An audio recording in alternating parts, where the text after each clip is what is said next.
Hello, I welcome you to the uh, presentation of my paper titled Sentiment Driven Analysis of Organic Food Trends Post COVID 19 for Societal Well-being. The presentation has been outlined with starting with an introduction, followed by a literature survey, then methodology that was used to conduct this survey, followed by results and discussion, and then conclusion. One may observe that there has been an increased attention over health and overall well-being, and we can find that in the behavior of the consumers as well. And there was a shift in the consumer sentiment when it came to health, especially after the years after COVID-19. Thus, people started considering organic food as an important part of their lifestyle. Organic food basically is that food which is grown without the use of synthetic chemicals, additives, or pesticides. So people started associating organic food with overall benefit in the health, and definitely they expect that because of the use of less use of the chemicals, there is also less impact on the environment. Thus, it became very important to understand the consumer shift in their needs, in their behavior before COVID 19 and after COVID 19. And thus, in this research, Twitter, which is now called as X, has been used as a platform to extract data, and then natural language processing was used as a tool. Predictive analysis, sentimental analysis combined with the existing literature study help to understand the shift in the consumer sentiment. The research is expected to benefit organic food producers, policymakers, businesses, marketeers, so that they understand why there is a reason, why there is a change in the consumer sentiment, and what more can be done to match this consumer sentiment, and how better products and services and even policies can be offered. When one studied the literature related to sentiment analysis, Rodriguez et al. Argued that sentiment analysis has found it's used in several applications such as marketing, politics, finance, healthcare, and also in prevention of crime. Thus, some studies were done using the sentimental analysis in the food segment as well, wherein a study by Ayub and Khan, wherein they used Vader Valence uh, uh, dictionary sentiment resonator, which is basically a tool, rule-based sentiment analysis tool to analyze short text, sometimes like that is posted on a social media or on a Twitter. And they studied about 4,500 comments collected from Facebook and YouTube videos. Similarly, another study by Vargas and Yamanka in 2020, they studied the uh, organic food videos that were posted on YouTube. Around 923 videos were posted, and they studied the comments that people made on seeing those videos. Kodamungla in 2023 analyzed about 43,000 tweets using latent dirichlet allocation. It's basically used for topic modeling, and Shusett sentiment analysis was used. Furthermore, in 2020, Rajeshwari et al. Also studied uh, conventional food, which is normally grown with use of chemicals and fertilizers, vis-a-vis the organic food, which is more pesticide and chemical-free product. In Yatra studied COVID-19 consumer sentiment in Indonesia. This study was specific to Indonesian customer, when an insect lexicon was used basically to capture the local sentiment of the Indonesian language. You et al.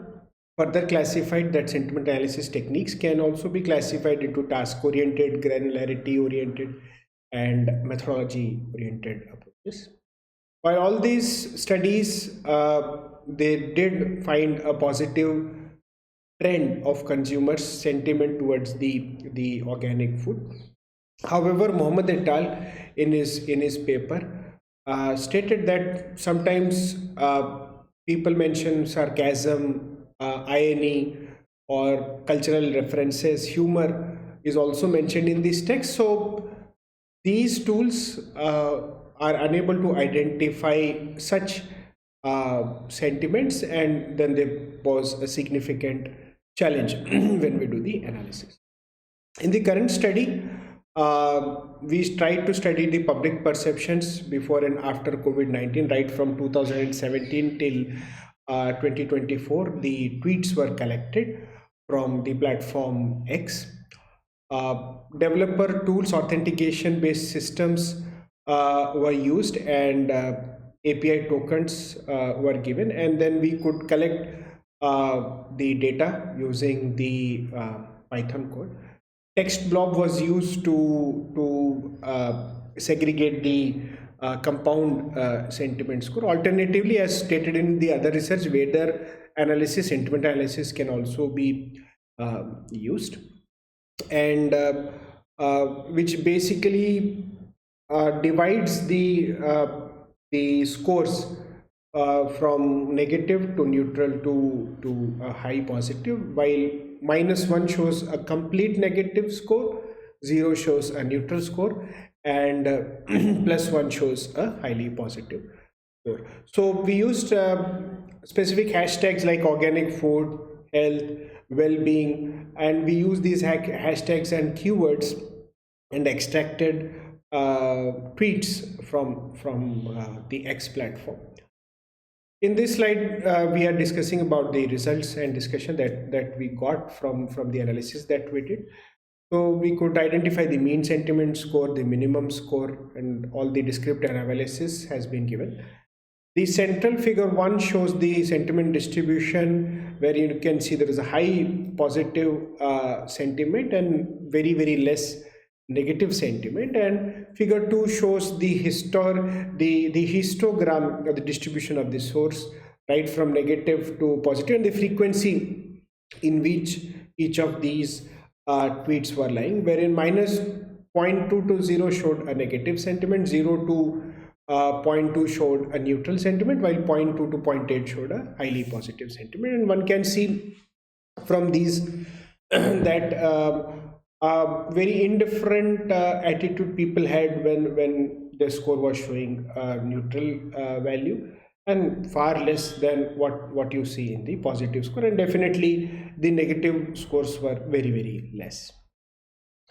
The conclusion suggests that overall public sentiment has shifted to a very positive side when it comes to organic food.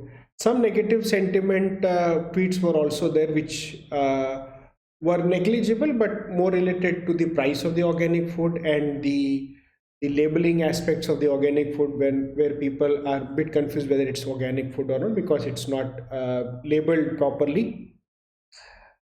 Then most of this research showed that the sentiments were quite positive. People favored organic food because it provided health benefits and also environment benefits, and they found it to be more sustainable model going forward. The research contributed to policymakers, farmers, marketeers, producers to understand the specific elements that lead to the shift in the consumer sentiment, and accordingly policies and products can be designed. As stated earlier by Mohammed et al., we too faced a challenge in this analysis, wherein the analysis largely dependent on text blob and weather, wherein one finds it very difficult to analyze tweets which are filled with sarcasm, irony, or even if there are multilingual text wherein more than one language has been used. So these were some challenges that were faced during the sentiment analysis, but overall one can clearly see that the consumer sentiment shifted to a more positive side when one compares before and after COVID. These are the few references that were used for the study, and I'm happy to answer any questions if there are any. Thank you.